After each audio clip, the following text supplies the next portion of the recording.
কলকাতার সিনেমা ইন্ডাস্ট্রির জনপ্রিয় জুটি জিৎ কোয়েল। টলিগঞ্জে এই মুহূর্তে অনেক জনপ্রিয় জুটি থাকলেও জিৎ কোয়েল জুটির মতো এত জনপ্রিয়তা অন্য কোনো জুটি অর্জন করতে পারেননি।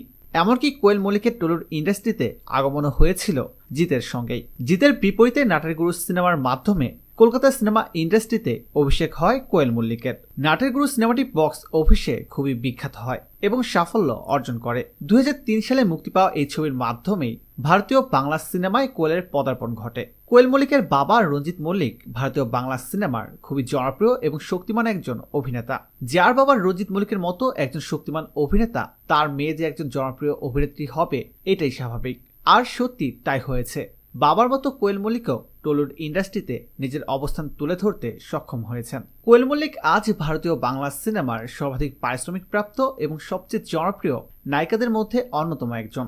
অন্যদিকে নায়ক জিৎ কলকাতা সিনেমা ইন্ডাস্ট্রির এই সময়ের জনপ্রিয় নায়ক। তাকেই বলা হয় কলকাতা সিনেমা ইন্ডাস্ট্রির সেরা নায়ক।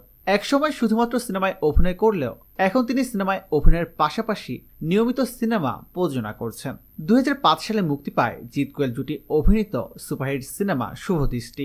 গুঞ্জন শোনা যায় এই সিনেমার শুটিং সেট থেকেই নাকি কোয়েল মল্লিককে ভালো লাগতে শুরু করে জিতের। এরপর জিৎ কোয়েল মল্লিককে প্রেমের প্রস্তাবও দেন, কিন্তু প্রথমে কোয়েল মল্লিক জিতের প্রস্তাবে রাজি হননি।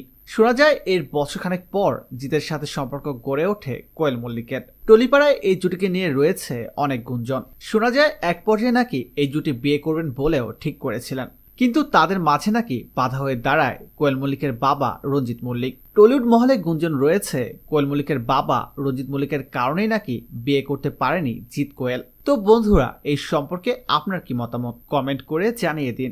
আর এরকম আরো ভিডিও দেখতে এখনই সাবস্ক্রাইব করে রাখুন ASD Webs ইউটিউব চ্যানেলে।